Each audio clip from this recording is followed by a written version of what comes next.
Selamat pagi, senang sekali saya Rosmi Rahma kembali menjumpai Anda dalam program Redaksi 33. Kami akan menyajikan informasi penting untuk Anda dan berikut di antaranya.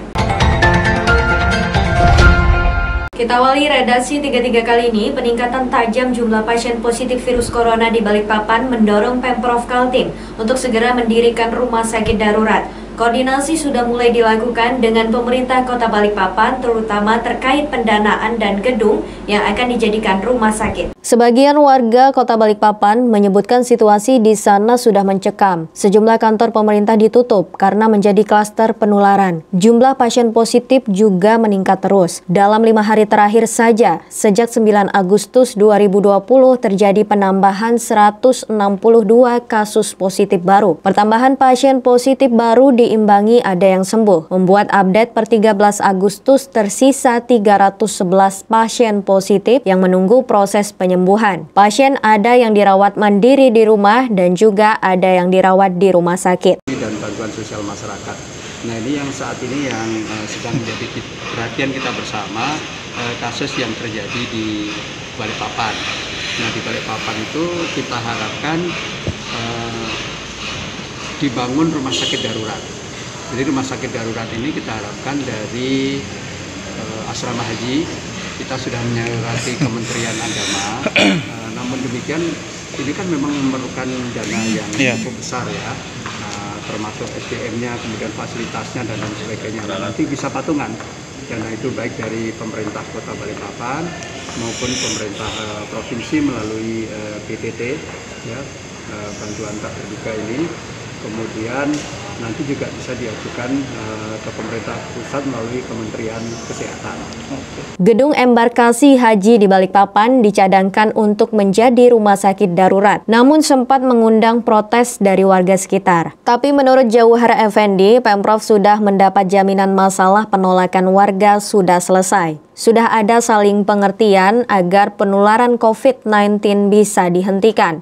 Oh enggak, itu sudah clear ya. Itu sudah clear, Pak Wali Kota sudah menjamin. Jadi itu katanya ada pekerjaan gitu loh yang belum selesai, pekerjaan renovasi. Tim Kaltim TV, Hardin melaporkan.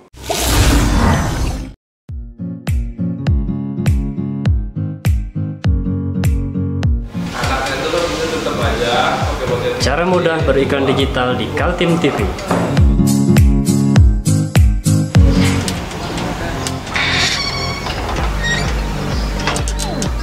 Yang pertama, jadilah sahabat Kaltim TV.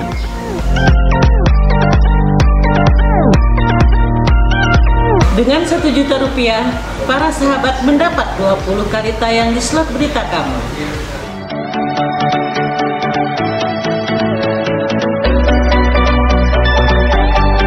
Dengan 20 detik, dapat menjangkau 20.000 penonton.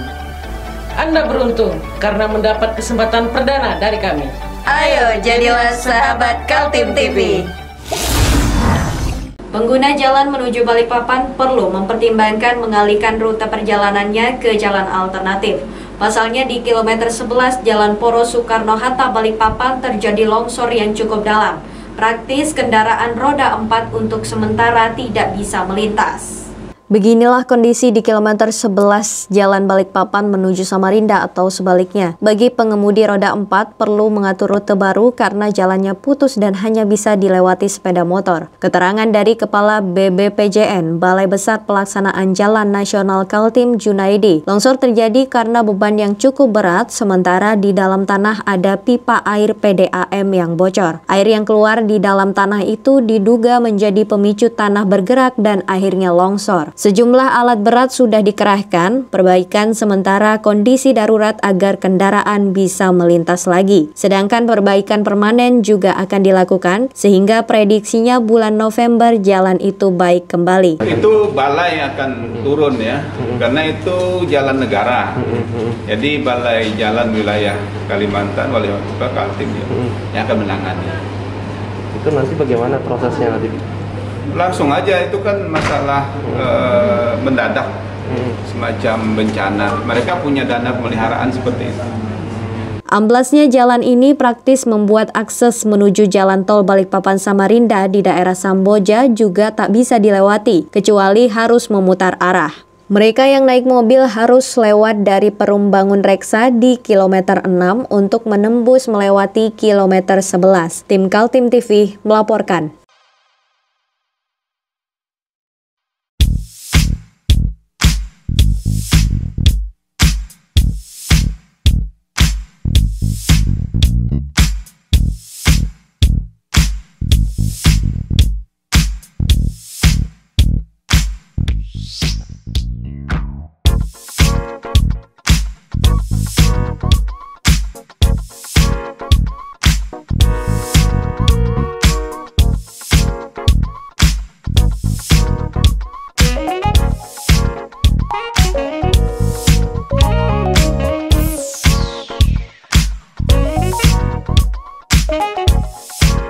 Tim Krokodil Reskim Polsek Balikpapan Timur membekuk jaringan pencurian kendaraan bermotor.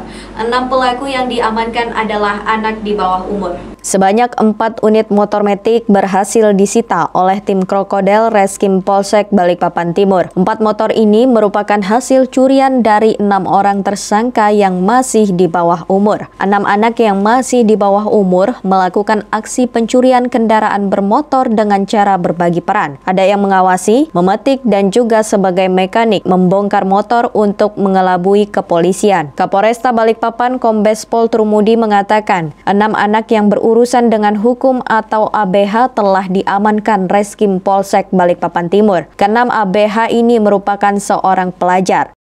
Para wartawan dan jurnalis, ya, siang ini saya riliskan kejadian kasus pencurian yang melibatkan anak berhadapan dengan hukum atau anak ABH atau anak di bawah umur, ya, yang melakukan tindak kejahatan berupa pencurian kendaraan bermotor. Ada berapa Pak? Motor yang dicuri ada berapa Pak? Sementara ini BB-nya ada 4 ya, ada 4 BB, tapi tersangkanya ada 6 orang ya. Ini tersangka ini sudah cukup terorganisir, artinya terkoordinasi dengan baik. Mereka ini masing-masing sudah punya peran sendiri-sendiri ya. Inilah yang nanti mau kita dalami lagi. Motor sempat dijual Pak? Belum ada kan? Belum ada yang dijual, cuman mereka ini masih dipasarkan, kemudian mesin-mesin apa itu dipretelin terus ditukar-tukar antara motor satu dengan motor yang lain itu untuk mengelabui aparat mungkin nanti. Modusnya seperti apa Pak? Modusnya sama, mereka terorganisir itu ada yang metik, kemudian ada yang nyimpan, kemudian ada yang meretelin ini untuk digabung-gabung, ada juga yang mapping situasi di lapangan. Untuk lokasi di mana aja Pak? Lokasi di wilayah Balikpapan semua, di Balikpapan Timur yang banyak ya. Berapa lama mereka sudah beraksi, Komandan? Dari hasil pengembangan baru 2-3 bulan terakhir ini ya. Ditangkapnya di mana semua, terpisah atau bersamaan? Terpisah mereka. Terpisah, kita tangkap satu, kemudian di rumahnya kita kembangkan ya. Di wilayah hukum. Untuk kelanjutan hukum kepada 6 ABH akan dilakukan diversi dan mediasi antara keluarga pelaku dan korban. Dari Balikpapan, Muhammad Idris, Tim Kaltim TV.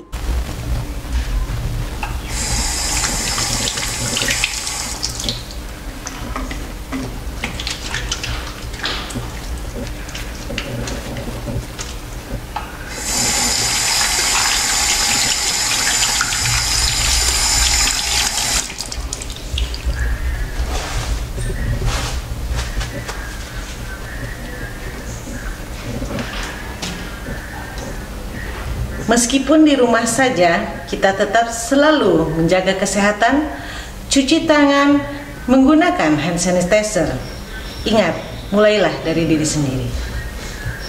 Seorang pria warga Kelandasan yang mengaku sebagai wartawan untuk memuluskan aksi penipuannya dibekuk Reskim Polresta Balikpapan, menawarkan berbagai tawaran jasa dalam aksi penipuannya dengan meminta sejumlah uang. Inilah Ahmad, warga Kelandasan Ulu yang melakukan penipuan dengan modus tawaran jasa bantuan. Tawaran jasa rupanya tak hanya memasukkan anak ke sekolah, juga menawarkan jasa pemasangan pipa PDAM. Tersangka Ahmad meyakinkan korbannya bisa memasukkan anaknya di salah satu sekolah negeri yang diharapkan dengan meminta uang senilai 20 juta rupiah. Hingga memasuki tahun ajaran baru, anak yang dijanjikan tak kunjung sekolah lantaran tidak terdaftar. Untuk meyakinkan para calon korbannya, tersangka Ahmad juga mengaku sebagai wartawan televisi nasional ANTV. Aksi penipuan dilakukan tersangka sejak Juli 2020 lalu. Dari aksi menipunya, tersangka Ahmad bisa mendapatkan uang senilai 70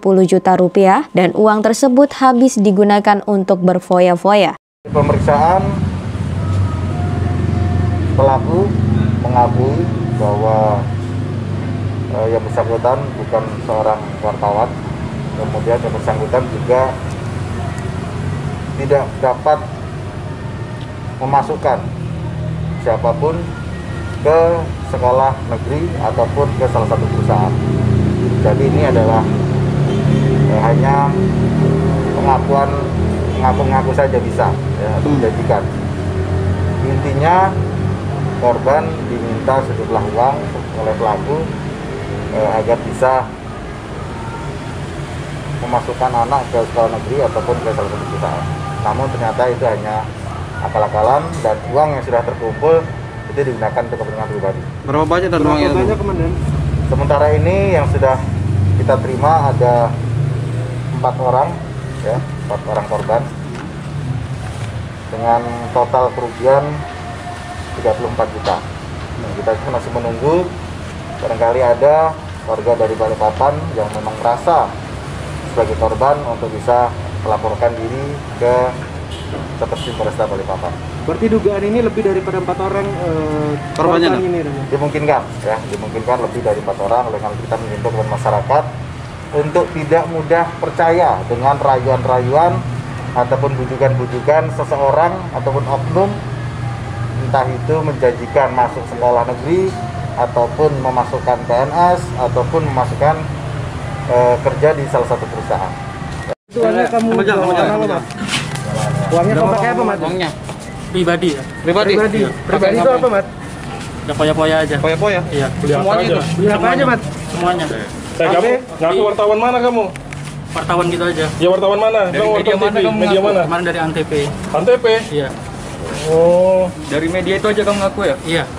Atas perbuatannya, Ahmad dikenakan pasal 378 KUHP tentang penipuan dengan ancaman hukuman 6 tahun penjara. Dari Balikpapan, Muhammad Idris, tim Kaltim TV.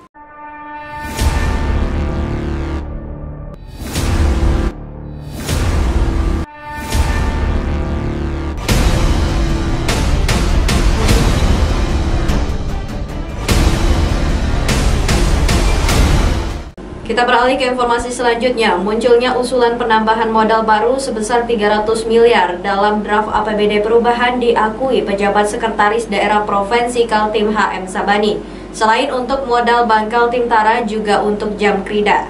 Munculnya usulan menambah modal baru untuk Bank Kaltim Tara sebesar 300 miliar jadi polemik di DPRD Kaltim, terutama Komisi 2 yang membidangi ekonomi. Selain kaget, juga merasa aneh karena selama ini tidak pernah ada pembicaraan dari manajemen Bank Kaltim Tara. Apakah sedang kurang modal dan untuk keperluan apa? Dan ya saya selaku di Komisi 2 juga menjadi kaget. Kagetnya kan ini kan tidak pernah, kita sering bertemu dengan Bank Kaltim. Iya betul.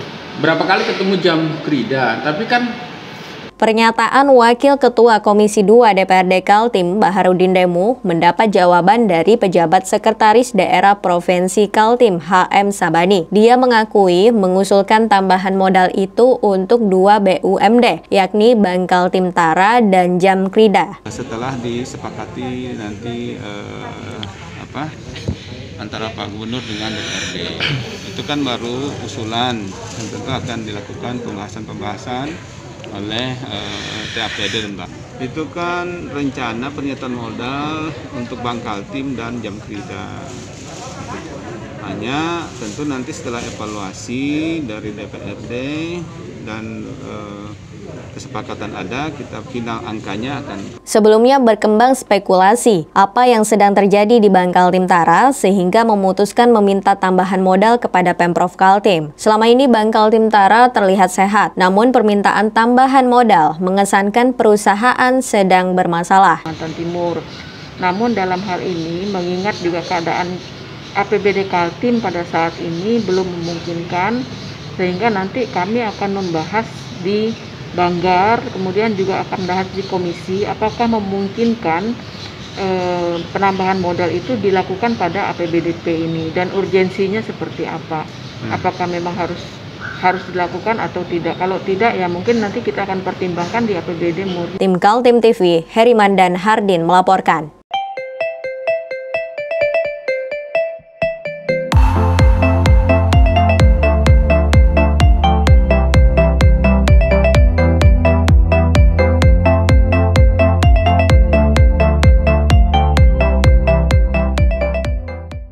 Bea dan Cukai Balikpapan memusnahkan barang ilegal berupa rokok, miras, sektoy dengan cara dibakar. Barang ilegal ini merugikan negara sebesar Rp684 juta. Kepabeanan Bea dan Cukai atau KPPBC tipe Madya Pabean B Balikpapan pada Rabu siang memusnahkan barang ilegal hasil penindakan tahun 2020. Pemusnahan dilakukan di halaman kantor KPPBC Balikpapan, Jalan Jenderal Sudirman, Balikpapan Kota. Pemusnahan barang ilegal berupa rokok tanpa cukai sebanyak 539.419 batang rokok, minuman keras dan juga sektoy hasil penindakan yang dilakukan Bea dan Cukai Pabean B Balikpapan. Pemusnahan dilakukan dengan cara dibakar untuk rokok ilegal dan menuangkan minuman ilegal ke dalam drum plastik. Kepala Kantor Bea Cukai Balikpapan Firman Sane Hanafiah mengatakan barang ilegal berupa rokok, miras, sektoy ini dimusnahkan yang merupakan hasil penindakan tahun 2020. Kerugian negara akibat barang ilegal mencapai Rp684 juta. Pemusnahan kita hari ini itu ada dari dua kegiatan, satu penindakan dari operasi, satu itu barang-barang yang tidak memenuhi izin larangan pembatasan. Dari penindakan ini itu ada dari kurang lebih 539.419 batang rokok ilegal, kemudian 8 botol hasil pengolahan tembakau lainnya APTL ya, jadi kalau tahu vape tahu kan ya. Nah itu APTL namanya, sekarang wajib cukai. Kemudian ada 96 botol MML ilegal, sedangkan dari hasil barang-barang hasil penindakan barang dari Lartas yang ada di pos maupun PJT itu ada kurang lebih sekitar 666 pieces mainan dewasa, kemudian 3.735 obat kuat, kemudian 36.821 jenis berbagai jenis barang lainnya yang termasuk dalam kategori larangan maupun pembatasan. Dalam pemusnahan yang dilakukan juga dihadiri oleh pemerintah Kota Balikpapan, Dinas Lingkungan Hidup, TNI, dan Polri. Dari Balikpapan, Muhammad Idris, Tim Kaltim TV.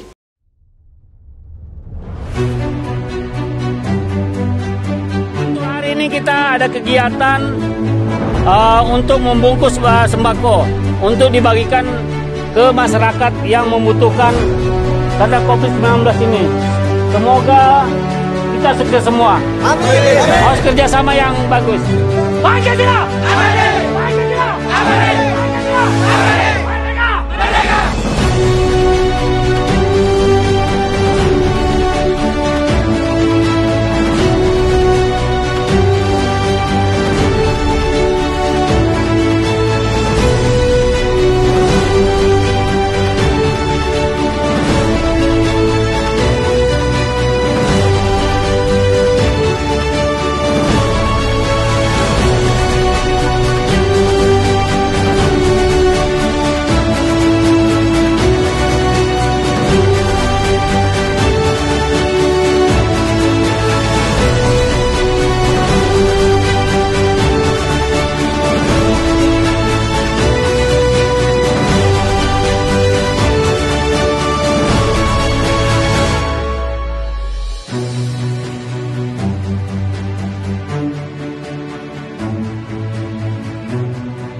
Media sosial ramai dengan netizen yang membahas kopi cangkir. Bukan karena rasa atau karena tempatnya, tapi lantaran khawatir menjadi klaster penyebaran virus corona. Pasalnya, pemiliknya terkonfirmasi positif bahkan meninggal dunia. Inilah jagat maya dunia media sosial yang kadang bikin riuh publik karena percakapan panjang tak bertepi. Dalam 2 hari terakhir, percakapan tentang pemilik kedai kopi cangkir jadi hit lantaran pemiliknya meninggal dunia. Pemiliknya yang akrab dengan sapaan Akong meninggal dunia pada 8 Agustus lalu. Pihak keluarga mengatakan tidak ada sakit apa-apa. Ayah mereka berusia 78 tahun ketika sedang tidur meninggal dunia. Dugaan keluarga ayah mereka terserang jantung dan penguburan tidak menggunakan protokol COVID-19. Publik mulai ramai lantaran muncul hasil swab dari Satgas Penanganan COVID-19 kalau Akong terkonfirmasi positif. Satu keluarga memang melakukan tes swab dan baru keluar hasilnya setelah ayah mereka meninggal dunia. Tidak hanya Akong yang dinyatakan positif, tapi juga istrinya. Lantaran itu, tim Satgas melakukan evakuasi terhadap istri Akong yang berusia 74 tahun. Kondisi perempuan itu tergeletak di tempat tidur lantaran memang sedang menderita stroke. Assalamualaikum warahmatullahi wabarakatuh. Hari ini tanggal 12 Agustus 2020, kami dari tim Satgas Penanganan COVID-19 Kota Samarinda kembali melakukan evakuasi terhadap pasien dengan status positif COVID-19 atas nama Nyonya YMK, usia 75 tahun. Yang bersangkutan ini ada keterkaitan dengan suaminya yang lebih dulu meninggal dunia, di mana hasil swabnya juga terkonfirmasi positif COVID-19.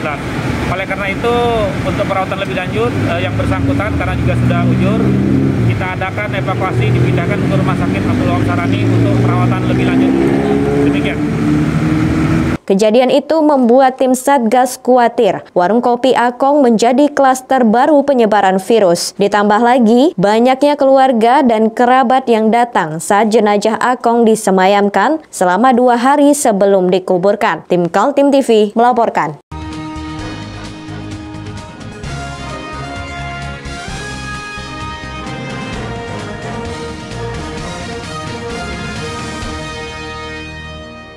Demikian redaksi 33 kali ini. Informasi lainnya dapat Anda simak melalui situs website kami www.kaltim.tv, channel YouTube dan fanpage Facebook Kaltim TV. Saya Rosmi Rahma bersama kerabat kerja yang bertugas pamit undur diri. Selamat pagi, selamat beraktivitas dan sampai jumpa.